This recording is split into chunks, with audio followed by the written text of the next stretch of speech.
driving through Washington State, rattling of the cabin in the dead of night. I was driving through eastern Washington on some state roads.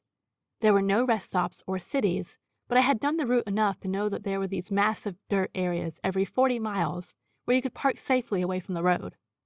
I decided to call it a night and close my blinds and lay down to watch something on my phone.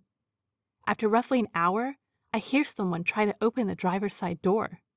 I haven't heard any vehicles on the road the whole time I'm parked, but I get up to peek out the curtains.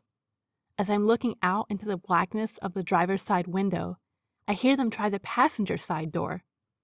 I peek down from the top of the curtain, but can't see anything, so I start the truck and kick on the lights.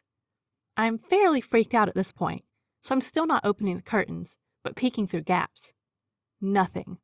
Nobody is standing near either of my doors or parked within sight. I take a deep breath and pull the sleeper curtains too, because for some reason that's going to make things better, right? After laying back down and convincing myself that something blew against the truck and it only sounded like the doors, it was fairly windy outside and a lot of flat ground. I hear what sounds like someone trying to pry open the vents on the sleeper. The door handles start clicking again and the truck starts shifting like someone is climbing on it. I hit the little alarm button in the sleeper, hoping to spook them off, but it does nothing but add to the noise of door handles, fingers tapping on windows and chassis, and the hiss of air coming out of the suspension. Then, suddenly it stops. A few moments where I can only hear myself breathing and my heart pounding before I hear another truck approach and then drive by. I spent the next few hours waiting for whatever it was to come back, but it never did.